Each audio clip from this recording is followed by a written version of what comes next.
Merci de nous recevoir chez vous en suivant Leçon de vie, votre magazine biographique sur BF1, la chaîne au cœur de nos défis. Elles sont des combattantes, des militantes ou des mères tout simplement. Elles font la fierté du continent, de l'Afrique à travers ces 4 points. Parmi elles, une est notre invitée du jour. Elle s'appelle Madame Nouktara. Zoom sur l'invité.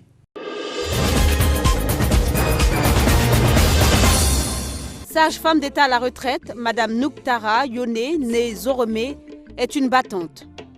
Après ses études primaires à Waïgouya, elle sera orientée au collège de Lumbila et au cours normal des jeunes filles de Ouagadougou. À l'ambassade des États-Unis du Burkina Faso, Madame Yone Nouktara enseigne aux jeunes volontaires américains la maîtrise du moré et du français. Elle a reçu plusieurs formations pour parfaire son métier et animer d'autres secteurs d'activité. On peut citer entre autres une formation en gestion des projets à Dakar au Sénégal, une formation en intégration des services de planification familiale dans les formations sanitaires. Son parcours professionnel depuis qu'elle est rentrée au pays après sa formation à Dakar reste édifiant. Madame Nouktara a été coordonnatrice des centres de dépistage VIH-Sida, consultante au projet santé familiale et prévention du sida, consultante du programme Cercle d'Or, stratégie d'amélioration de la qualité des services et la mobilisation communautaire autour des formations sanitaires, consultante en assurance qualité des services, consultante pour la GTZ au Tchad et en Guinée pour la mise en place de l'assurance qualité des services. Depuis 1988, elle réalise des formations et supervisions de planning familial, la logistique contraceptive et la gestion des centres pour les districts sanitaires du Burkina Faso. La liste n'est pas exhaustive. Madame Nouktara a formé plusieurs agents de santé, dont des médecins, des sages-femmes et des infirmiers. À la retraite depuis quelque temps, elle est loin de chômer.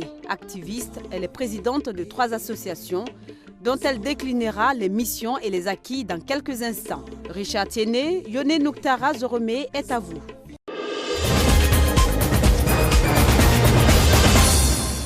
Madame Nouktara Yone, née Zoromé, merci de nous recevoir chez vous. Nous sommes exactement où?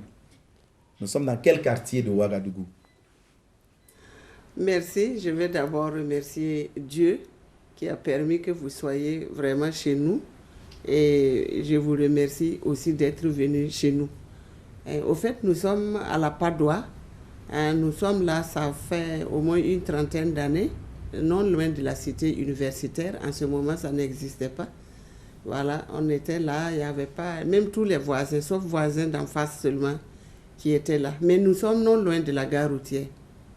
Y a-t-il des avantages et des inconvénients d'être en face d'une cité universitaire? Parce qu'on sait qu'avec les étudiants, de temps en temps, quand il y a des manifestations, est-ce que vous recevez des étudiants chez vous? Quand il y a des problèmes, oui, sinon en dehors de ça, ils sont sages, ils ne font pas de bruit, ça ne nous dérange pas du tout. Mais c'est quand il y a les manifestations que le problème se pose. Vous subissez les inconvénients des gaz lacrymogènes aussi? Voilà, et puis ils cherchent quand même des refuges. Et vous les accueillez bien quand même, en bonne maman? Bien sûr, ce sont nos enfants. Hormis les étudiants, quelle relation vous entretenez avec vos voisins immédiats? Non, avec mes voisins, vraiment, il n'y a pas de problème.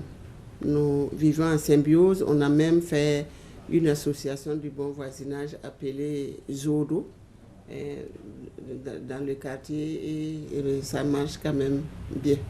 Vous avez commencé cette émission par une prière. Nous avons oublié juste de dire Amen. Alors donc nous nous rattrapons, Amen. Est-ce à dire que vous êtes une pieuse, une croyante qui tous les matins très tôt est à l'église ou tous les dimanches ne manque pas la messe? Bon, pieuse c'est trop dire. Sinon, effectivement, j'aime la prière, j'aime Dieu. À 5 heures, la messe de 5 heures du matin en général je ne rate pas. Et puis tous les dimanches aussi, je vais à la messe. Mais je vais plutôt à la messe de samedi à 18h30. Beaucoup de Burkinabés, même hors du pays aussi, connaissent votre silhouette. On vous a remarqué comme femme qui tout le temps s'habille dans les tenues traditionnelles. Pourquoi ce choix? Parce que vous êtes superbement habillée et ce n'est pas la première fois. Vous avez l'habitude de vous habiller dans les tissus, notamment burkinabés et africains. Oui, c'est vrai. C'est un choix que j'ai fait parce que il faut quand même utiliser les choses de chez nous qui sont très jolies. Et ça m'a motivée parce que chaque fois que je porte, si je sors, les gens disent « Madame, votre tenue, c'est très joli », même des gens qui ne me connaissent pas. Donc, pour encourager aussi nos braves femmes qui tissent ces pailles-là, vraiment, je pense qu'il faut que tout le monde porte ces pailles-là pour encourager ces bonnes dames. Et encore même que c'est vraiment joli. Donc, bon, et puis j'aime la tradition. Voilà. Vous aimez la tradition à tel point, peut-être aussi par concours de circonstances génitales, je vais dire congénitales, parce que vous avez été à un certain moment de votre vie chef coutumier. Parlez-nous de cette expérience.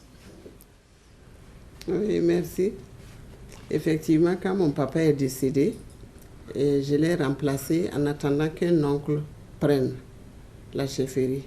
C'est une autre expérience de la vie que j'ai vécue, qui a été très bien pour moi parce que ça m'a plus ou moins transformé encore, me rendre encore plus sage, parce que j'étais sage, mais je suis devenue plus sage encore parce qu'il faut absolument que je garde le renommée de mon père.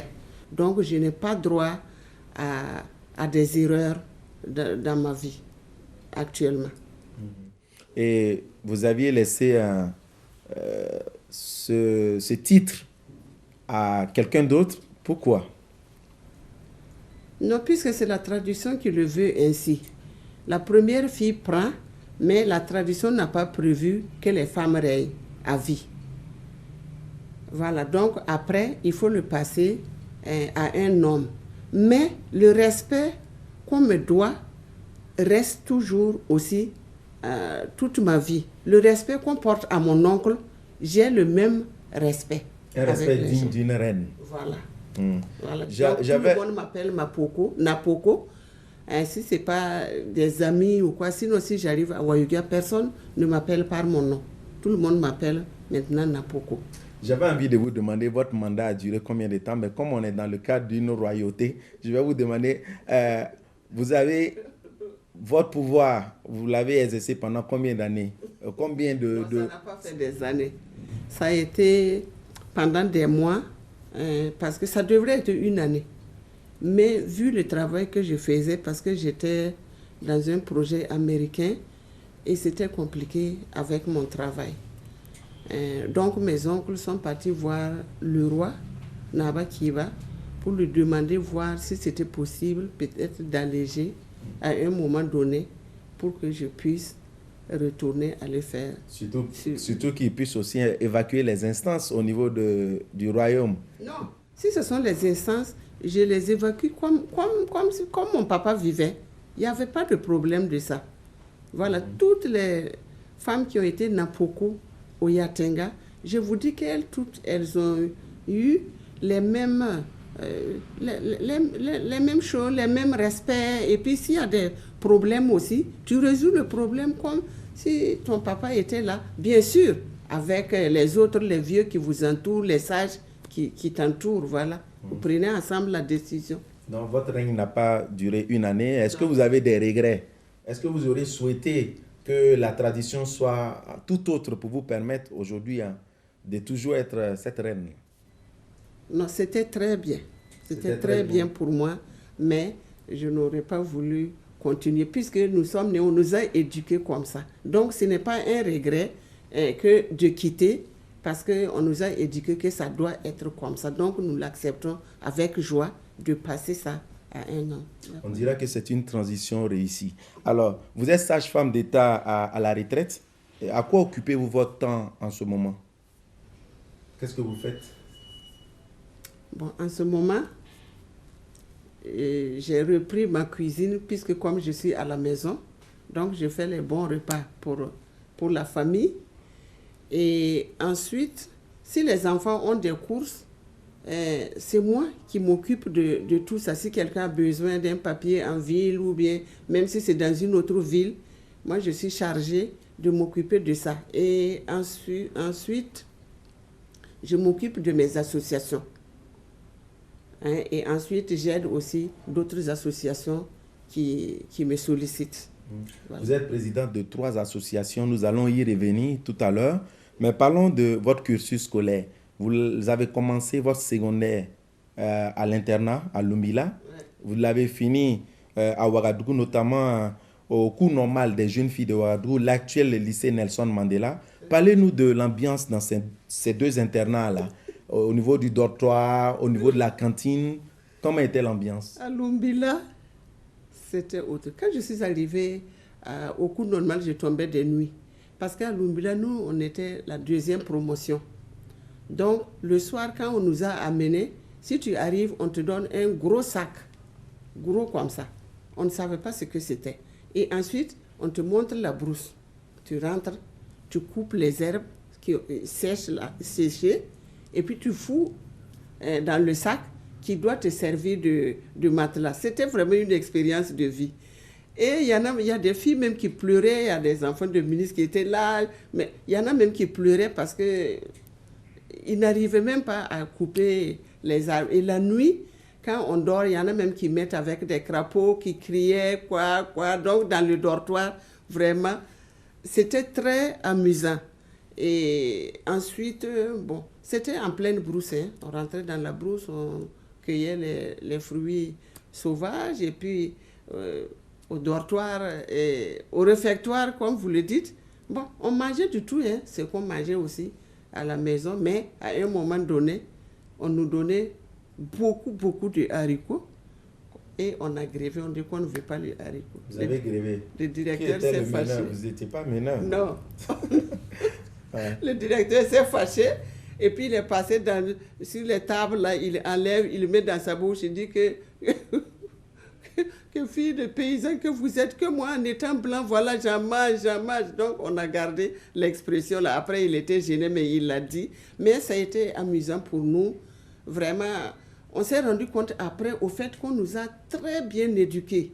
Comment vous vous êtes retrouvés à enseigner le moré et le français de 1971 à 1972 précisément à l'ambassade des États-Unis au Burkina? Quand j'ai quitté le cours normal, puisque comme j'ai fait Lumbila, on a connu pas mal de passeurs là-bas. Donc quand j'ai quitté Lumbila, le cours normal, 1 an après, j'ai rencontré un de nos passeurs qui s'appelait Compaoré Daniel.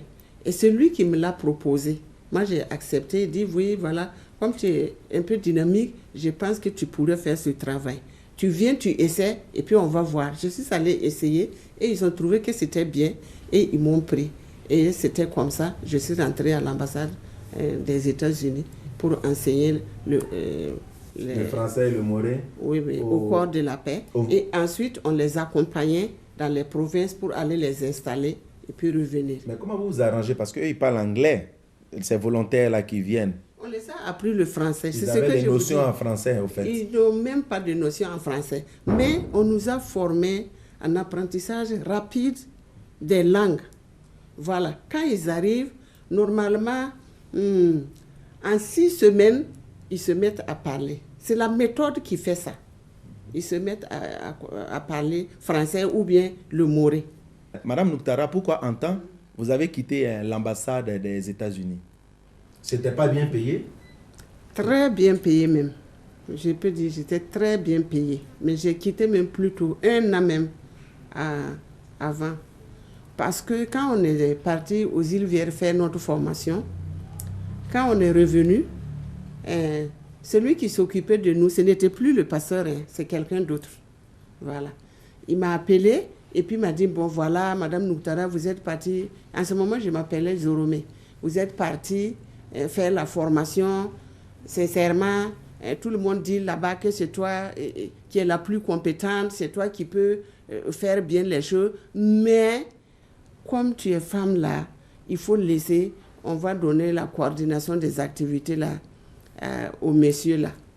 Qui lui n'était pas forcément le plus brillant pendant Non, le il thème de n'était cette... même pas brillant. Par rapport à moi, il n'était même pas brillant. Mais peut-être que s'il l'avait nommé comme ça, sans rien me dire, peut-être que j'allais accepter. Mais le fait qu'il m'a dit que c'est parce que je suis femme, ils vont donner à l'homme là, moi j'ai dit non. Cela vous a révolté? Non, non. Ça m'a trop piqué même le cœur. Parce que je sais que voilà, quand je leur ai dit, bon, si c'est comme ça, il n'y a pas de problème. Vous pouvez lui donner votre coordination.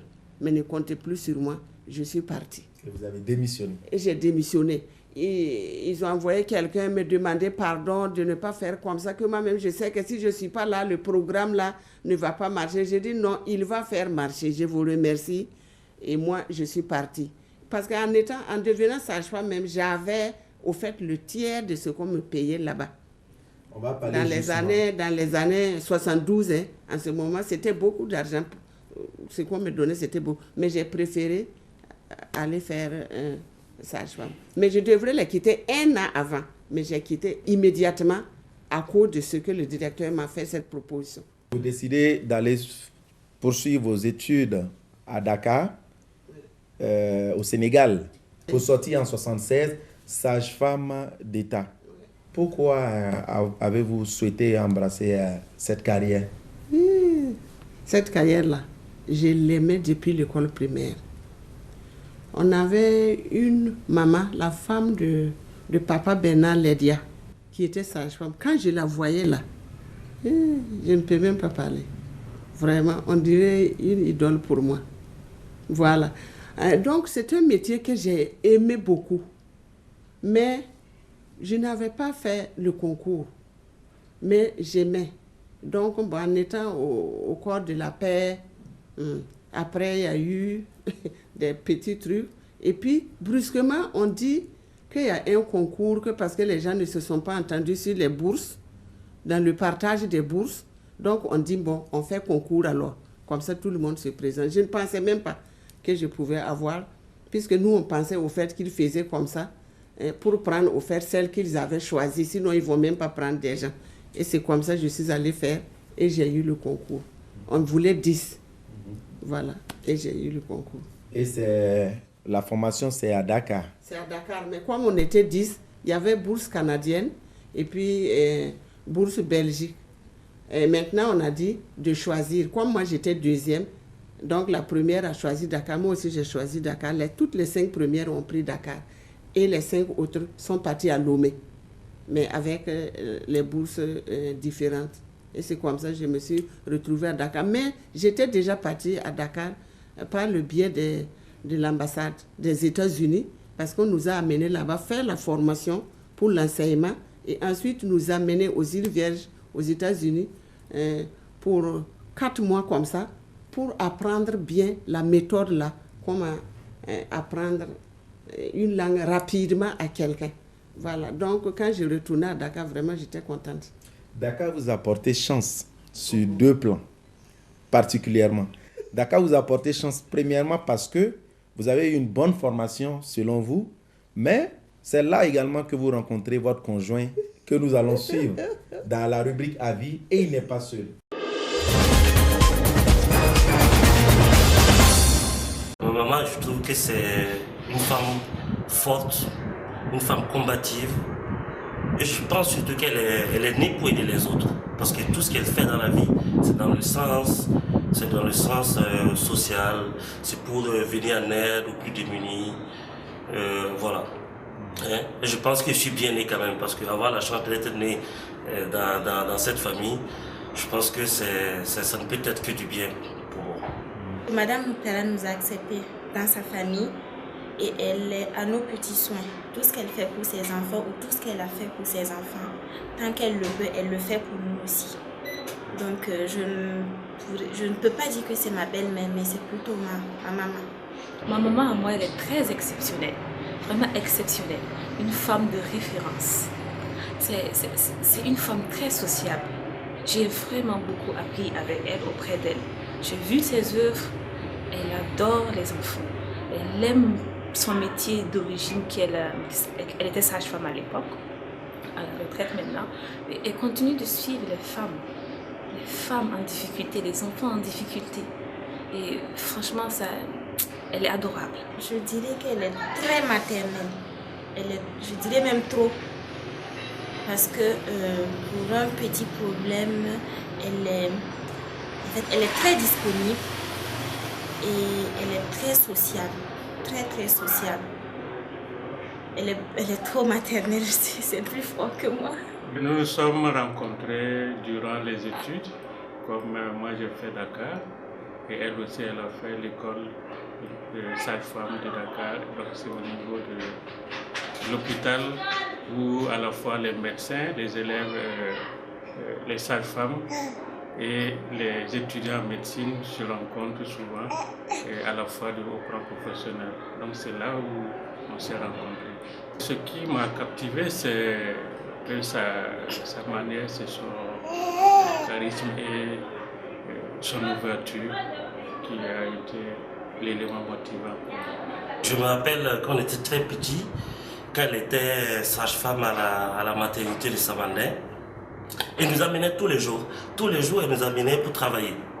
Tous les jours, elle nous amenait pour travailler. Et toutes les sages-femmes qui étaient là-bas,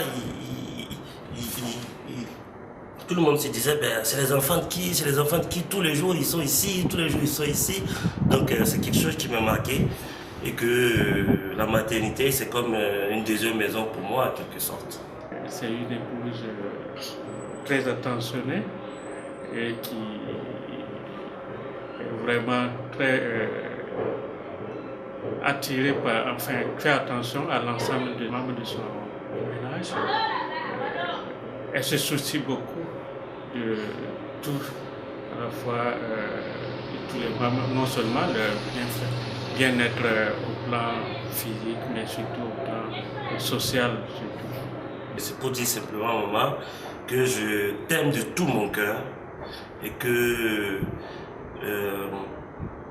pour tout ce qu'on a pu faire, nous les enfants, vous savez, vous avez tout supporté. Et pour tout ça, je vous remercie pour tout ce que vous faites pour nous. Je t'aime. Maman, je t'aime. J'aimerais que tu sois toujours la même, que tu ne changes jamais, que tu sois disponible pour nous comme tu l'as toujours été. Merci pour tout ce que tu fais pour nous. Maman chérie, je voudrais te dire que je t'aime beaucoup et je compte vraiment sur toi pour vraiment m'apprendre, continuer à m'éduquer, me porter toujours. C'est ce que je te demande. Ma chérie, je pense que c'est sûr, le travail est toujours très captivant. Mais souvent, quand on avance en âge, il faut savoir parfois faire un petit coup de frein parce que souvent la santé, ça ressent. C'est juste arriver à diminuer de temps en temps pour pouvoir préserver non seulement ta vigueur et surtout ta santé.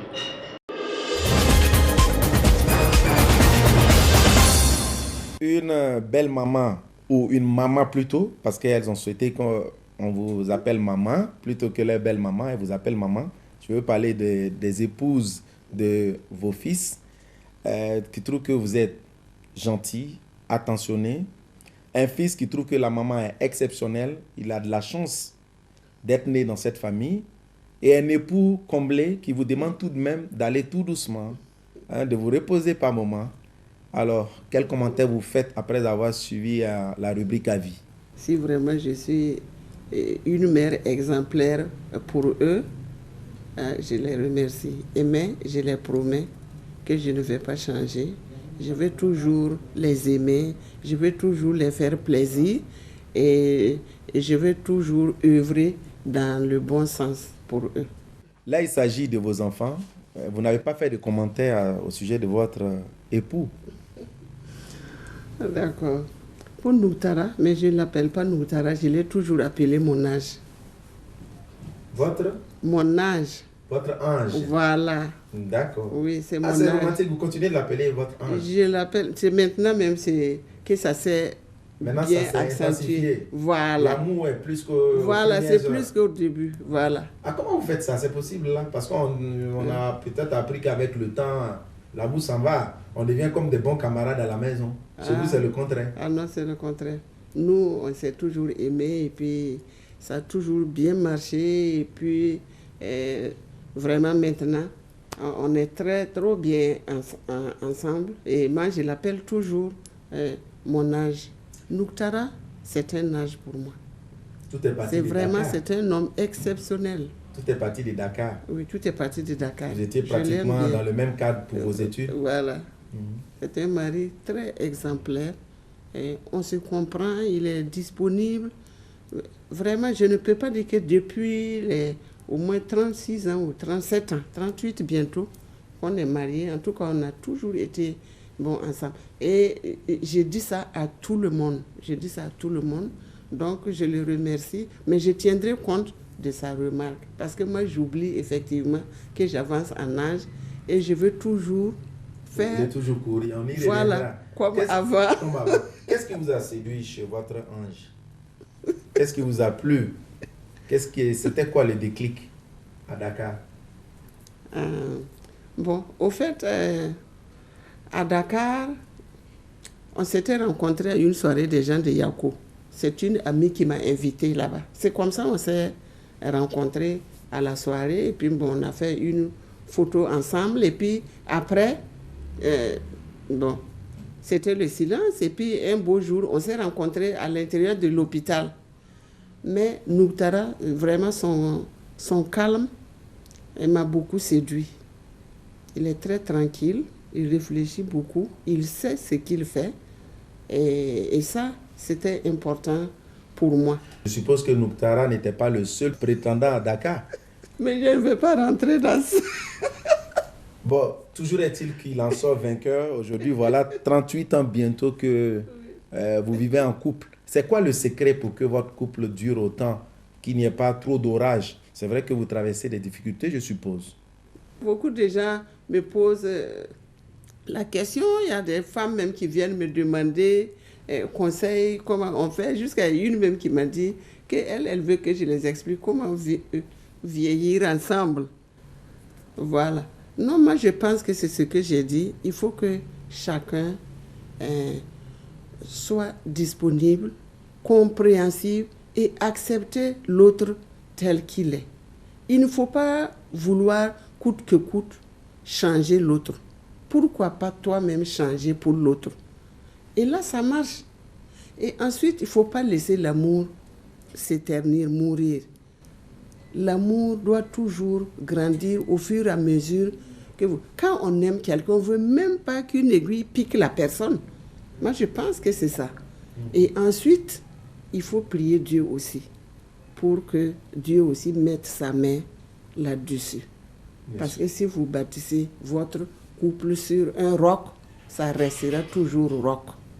Voilà. Donc, vraiment, c'est ça. Je ne peux pas dire qu'il n'y a pas de... Mais minime, il y a une fille même que j'ai gardée pendant 4 ans. Quand elle devrait se marier, elle m'a posé la question. « Maman, je vais me marier.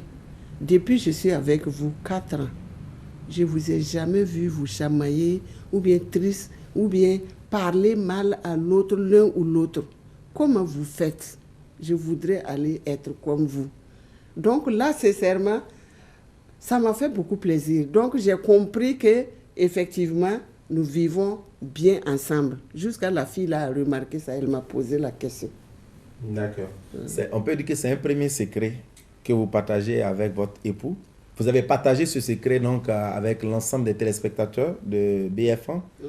Il y a un deuxième, peut-être pas un secret, mais vous allez nous dire comment vous faites. S'il y a un secret, vous nous le direz. Vous êtes mère de jumeaux. Vous avez donné par 2 fois naissance à des jumeaux.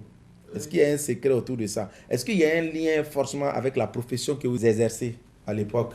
Alors là, pas du tout. C'est un fait du hasard. Bon, hasard, je ne peux pas dire ça, puisqu'ils disent que les jumeaux, là, au fait, c'est par famille. Parce que dans la famille de mon mari, ils ont beaucoup de jumeaux. La preuve est que son petit frère, sa femme a fait aussi 2 fois les jumeaux. celui qui suit celui-ci, sa femme aussi a fait les jumeaux. Donc du coup, les frères directs même de Nougtara là, hein, tous les trois, ils ont fait des jumeaux. Donc moi je pense peut-être que c'est familial. Mais chez moi, ma grand-mère paternelle aussi a fait des jumeaux. Donc moi je pense plutôt à la tradition. On va dire que c'est dans les gènes. Voilà, sinon ça n'a rien à voir. Ce n'est pas lié à la profession de sage-femme. D'accord. Engagée dans la planification familiale, coordonnatrice, selon la fiche que nous avons reçue, coordonnatrice donc des centres de dépistage VIH-Sida, consultante en assurance qualité, du moins, formatrice des agents de santé. Où puisez-vous toute cette énergie avec autant d'activités à la fois? C'est vrai que vous êtes à la retraite aujourd'hui, mais vous êtes, nous y reviendrons, vous êtes présidente de 3 associations en ce moment. Je peux dire, au fait, même petite, moi j'étais toujours travailleuse. Mes parents m'ont éduquée comme ça. Seul le travail paie. Et comme moi j'étais aussi enfant unique à ma mère, on a beaucoup travaillé ensemble. Il fallait que je travaille, il fallait que je réussisse pour elle, parce qu'elle n'a pas d'autres enfants. Donc c'est ça, mais peut-être que Dieu aussi m'a donné une constitution forte qui supporte les intempéries, qui supporte les fatigues. Parce que des fois, même Nougtara me dit, « Ah, tu dois être fatigué aujourd'hui. » J'ai dit, « Oui, je suis fatiguée. » Mais quand je me lève le matin, je cours comme si rien ne s'était passé. Je ne sais même pas pourquoi c'est comme ça. Et puis, ce que j'ai aussi, quand je dois faire quelque chose, je le tiens et je tiens à le réussir. Même si c'est plusieurs à la fois, je vais toujours essayer de courir pour les remplir. Mais cela vient en tout cas de l'éducation, du travail que mes parents m'ont inculqué. Nous allons suivre à présent un autre extrait. Des personnes que vous connaissez parlent de votre engagement sur le terrain.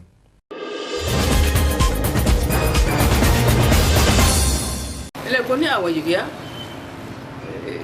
Quand nous étions jeunes, mais moi j'étais plus quand même âgée plus qu'elle. Nous avons été collègues de travail. Nous sommes toutes les deux à la retraite, mais nous avons collaboré dans les services de santé. Et nous sommes dans la même CCB en ce qui concerne la vie de paroisse, la vie religieuse. Madame Nougtara, pour moi, c'est pas seulement d'ailleurs pour moi, pour une certaine jeunesse du Yatenga, c'est plutôt un monument. Un monument vu que Madame Nougtara se trouve sur tous les terrains pour faire bouger les lignes dans le sens du bien commun. Par conséquent, Madame Nougtara est difficilement incontournable.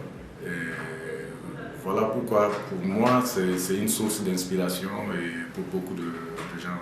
Elle m'a toujours respectée. Et quand elle voulait faire quelque chose, elle venait vers moi. Et on s'entendait très bien avec les autres filles.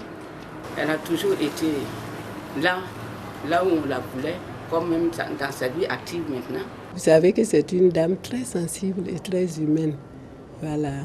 Donc, elle est toujours intéressée par la situation des personnes humaines. Pour moi, c'est cette formidable capacité n'est pas capituler face aux difficultés. Et lesquelles difficultés, Madame Nougtara essentiellement les rencontre que quand elle est dans le combat pour le bien commun au Yatenga. Alors, conséquence, c'est que nous demandons d'où vient cette force qu'elle a pour se battre pour tout le monde. Ce que je trouve formidable, c'est qu'elle arrive à résister à toutes sortes de pressions, d'attaques inutiles. Et c'est d'autant plus inutile que c'est immérité. Alors donc, en cela, vraiment, moi, je l'ai en haute estime. Et encore une fois, c'est une source d'inspiration. J'étais toujours admirée sur le plan professionnel et je te souhaite beaucoup de courage. Tu as toujours été une femme de caractère, continue dans ce sens. Et je demande au Seigneur de te fortifier et de t'accompagner dans tout ce que tu viens comme amour pour le prochain.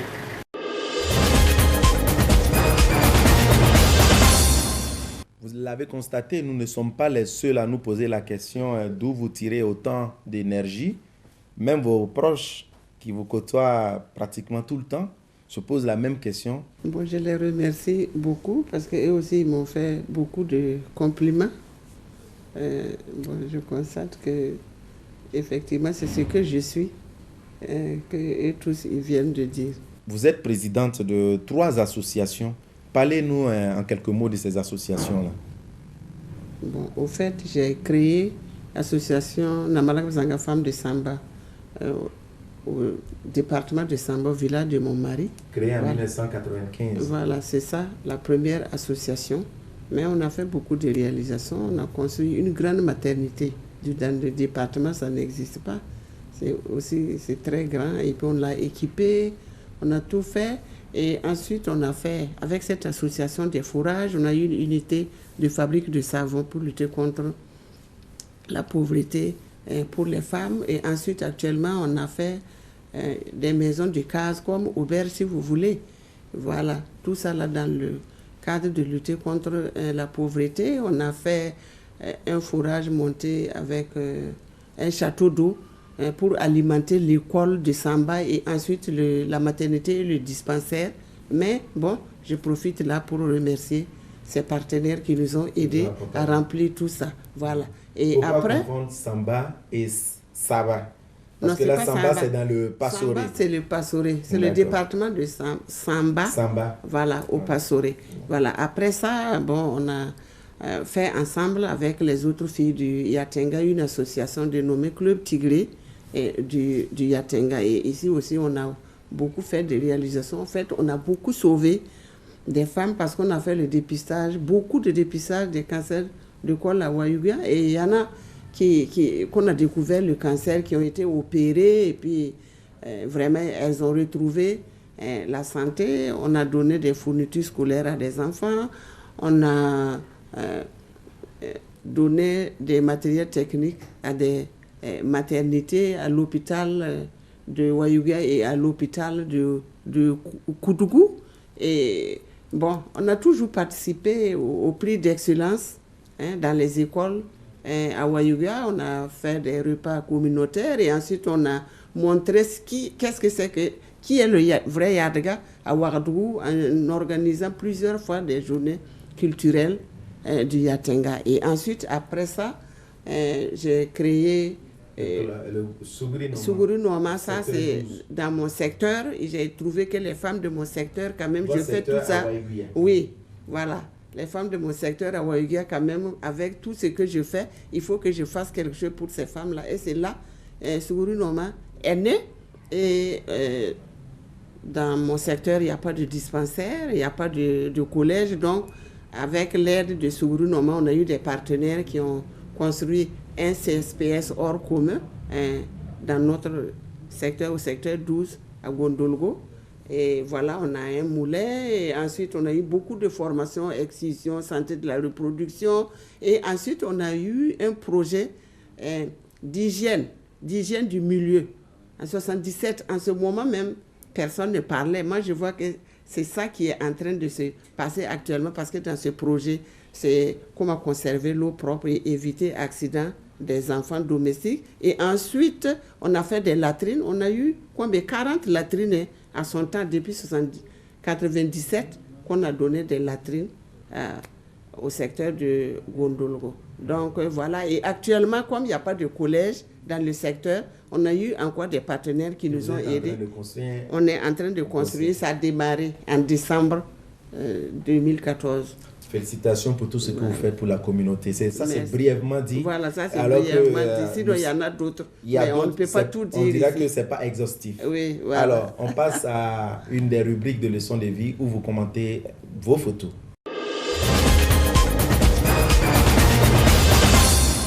Cette photo, vraiment, c'est le jour, je peux dire très heureux que j'ai connu le docteur Nouktara à une soirée Vous n'étiez pas encore mariée? Des ressortissants de Yakou. Non, j'étais jeune fille. J'étais à l'école des sages-femmes et puis lui aussi, il était en médecine. Voilà. Et vous venez de rencontrer votre ange? Oui, j'ai rencontré mon ange, mais sans savoir ce jour-là que ça sera mon âge. Parce que rien n'a été dit, rien n'a été fait ce jour-là. Et c'est la première photo ensemble? Oui, oui. Il m'a demandé s'il pouvait faire la photo. J'ai dit oui. Et puis on a fait la photo et puis après c'était fini. Madame Nouktara, vous étiez une star.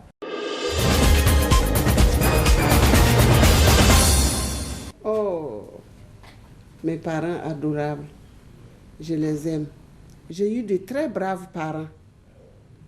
Ah ouais, ces deux-là.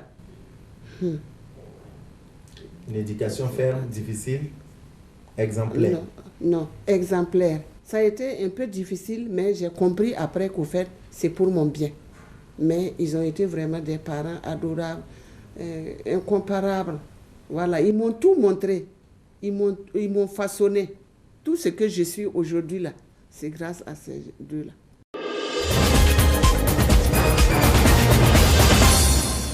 Oui, la troisième photo, voilà. On est là, on a pris ça. Tous les enfants sont là avec nous. On était vraiment heureux. Non, depuis là, Dieu même a mis sa main sur nous. On a toujours été heureux. Et Dieu nous a aidés aussi dans l'éducation des enfants. Donc nous le remercions de toutes nos forces.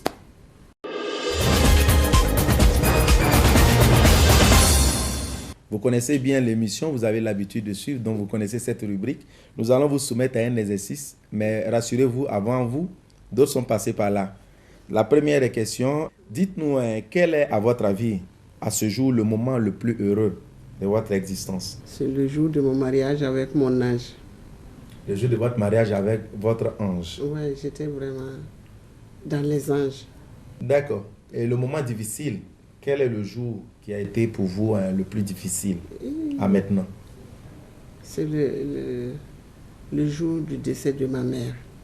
Et dans cette maison. Et sans Nouktara, qui était à Londres en études. Ça a été très difficile. Parce que ma mère et moi, ce n'était pas qu'une mère. C'était une amie. Puisque je suis son enfant unique. On était trop collés serrés. Ça m'a fait mal pendant des années avant que je n'oublie. Enfin, pas oublier, mais laisser passer. Par la grâce de Dieu. Si vous deviez renaître, allez-vous être sage-femme comme vous l'êtes à la retraite à présent? Ouais, si je devrais renaître, j'allais encore embrasser ce métier. Ce métier que j'ai tant aimé. Ce métier qui m'a donné tant de bonheur. C'est grâce à ce métier-là que tous les Burkinabés me connaissent. À cause de ce métier. Même au-delà de nos frontières, les gens me connaissent. Ce métier-là m'a porté haut. Et je l'ai aimé. J'ai travaillé vraiment de tout mon cœur parce que j'aimais ça. Nous, on n'a pas travaillé pour de l'argent. Non. Nous, on a bien travaillé parce qu'on aimait ce métier. Sinon, l'argent, le salaire, c'était trop petit. Qu'est-ce que vous regrettez le plus dans votre vie? Jusqu'à aujourd'hui, là, je n'ai pas de regrets. Je remercie le Seigneur. Votre vie est rose. Pour tout ce qu'il a fait pour moi. Je n'ai pas de regrets. Dieu a façonné ma vie. Dieu même a dirigé ma vie depuis mon enfance. Tout le monde s'est occupé de moi. Si je veux vous dire, là, tout Wayouguya comme ça, là, il n'y a pas quelqu'un qui ne me connaît pas. Tous les vieux, là, tout le monde s'est occupé de moi. Donc, c'était planifié depuis ça, là. Et puis, jusqu'à arriver là, avec Nouktara et avec les enfants. Vraiment, je remercie le Seigneur de tout mon cœur. Amen. On dira que votre vie semble totalement rose, puisque tous les témoignages que nous avons suivis, tout le monde parle de vous en bien. Vous-même, vous êtes sereine, vous ne voulez rien reprendre, vous êtes fière de ce que vous vivez. Alors, dites-nous, c'est quoi exactement vos défauts, à votre avis? Quels sont vos défauts? Voilà, mon défaut. Sincèrement, je n'aime pas quand les gens font l'hypocrisie avec moi. Et si je peux dire défaut, parce que je n'arrive pas aussi à cacher la vérité. Vous êtes franche et directe. Voilà, franche et directe. Il y a des fois, au service, il y a des réunions, je préfère ne pas aller assister. Parce qu'il y a des choses, je ne pourrais pas ne pas dire.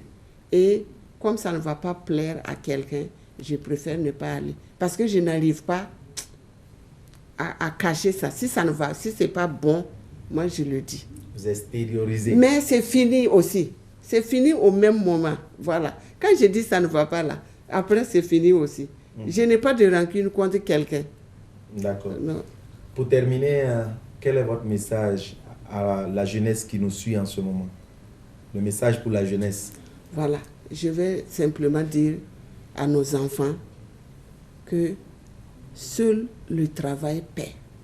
Seul le travail rend digne une personne. Seul le travail sauve. Et ensuite, dans le travail là aussi, il ne faut pas être pressé. Il ne faut pas commencer le travail aujourd'hui et vouloir être comme ceux-là qui travaillent il y a 20 ans, il y a 30 ans. Chacun va avec son rythme. Si Dieu a tracé ta vie là, te donner là, quels que soient les obstacles, tu vas arriver. Donc moi je demande aux enfants vraiment d'être sages et travailler et aller doucement pour aller haut. Et surtout que chacun se rend petit pour que Dieu te porte haut. Humilité et patience. Voilà. Ce sont les deux mots. Voilà, alors, humilité et patience. Par contre, nous aimerions bien que vous passiez un message à l'ensemble de ces jeunes filles-là qui embrassent la carrière de sage-femme, parce que beaucoup qualifient ces personnes au niveau de ce métier souvent de paresseuses, des gens qui regardent la télé pendant qu'une femme se meurt à l'accouchement. Vous êtes au courant de la polémique qu'il y a eu il y a un certain temps. Quel commentaire vous faites par rapport à cela? Quels conseils vous donnez, pour être précis, à ces jeunes sœurs qui embrassent la carrière de sage-femme? Vous savez que le travail de sage-femme, là, je peux dire que des fois, c'est comme un langage de sourd. Hein? Moi-même, j'ai entendu beaucoup de choses. Et ce que les gens oublient, c'est qu'en maternité, il n'y a pas que la sage-femme. En maternité, là, tous ceux qui sont là-bas, là, se disent sage-femme. Elles sont très nombreuses. Donc, tout ce qui se passe, on met sur la tête de la sage-femme. Et puis, des fois, les femmes aussi, c'est pourquoi je dis langage de sourd. Des fois, il y a incompréhension. Parce que toi, sage-femme, arrêtée comme ça, là, tu sais que peut-être dans 3-5 minutes, là, si l'enfant là ne sort pas là, c'est encéphalopathe pour la mère, il n'y a rien. Ça ne sera plus un enfant pour le peuple. Et en ce moment-là, qu'est-ce que tu fais?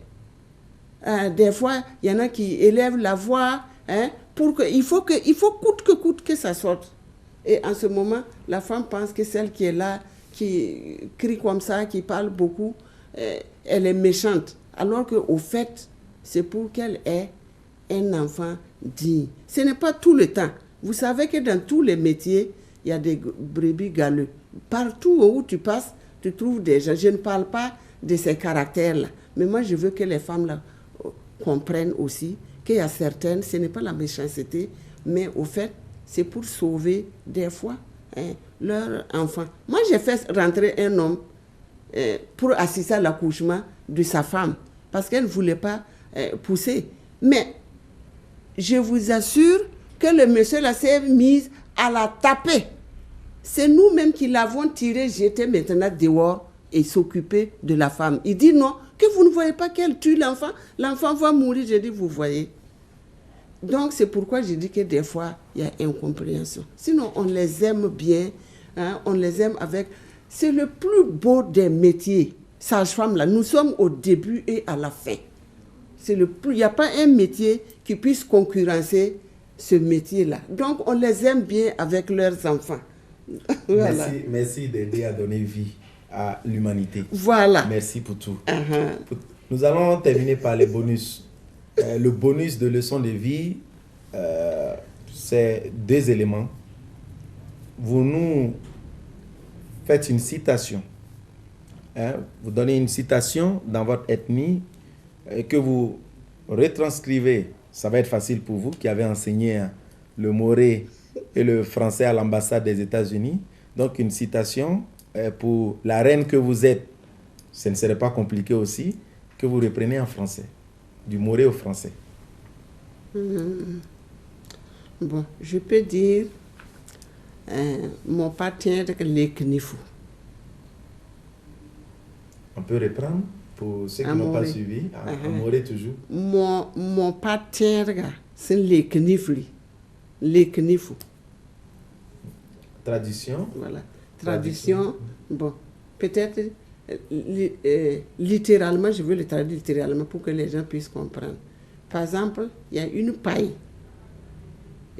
qui est là, que les gens ont négligée, et à force de le négliger, la paille a piqué l'œil, puisqu'on pense que ça ne peut pas piquer l'œil là. Et finalement, ça a piqué l'œil. Voilà. Mais mon partenaire... Et qu'est-ce qu'on doit comprendre par cette citation exactement? Quel est le message que cela traduit? Oui, cela traduit qu'il ne faut jamais négliger autrui. Il ne faut jamais négliger quelqu'un, quelle que soit la personne, que ce soit un enfant, que ce soit un adulte. Il ne faut pas négliger. Il faut respecter toujours les gens tels qu'ils sont. Il faut les accepter tels qu'ils sont. Parce que demain, là, tu ne sais pas ce que la personne va être demain. Au fait, c'est ça. On termine par un chant. C'est le deuxième élément de la rubrique bonus. Vous nous ferez donner un chant qui vous tient à cœur, que vous aimez. Ça peut venir de vous, hein, parce que nous sommes au courant que vous êtes la marraine d'une chorale aussi. C'est vrai ou c'est faux, cette information? C'est vrai. Oui. Les Séraphins. Les Séraphins. De la Patte d'Oie. De la Patte d'Oie. Oui. Donc, vous nous ferez donner un titre que vous aimez particulièrement. Bon, je vais chanter, mais ça, c'est une chanson que moi-même j'ai créée. Votre composition personnelle? Personnelle, qui s'apparente à ma vie. Voilà. Et c'est en exclusivité pour la première fois sur une chaîne de télé, c'est sur BFM. Oui, oui. Nous vous suivons.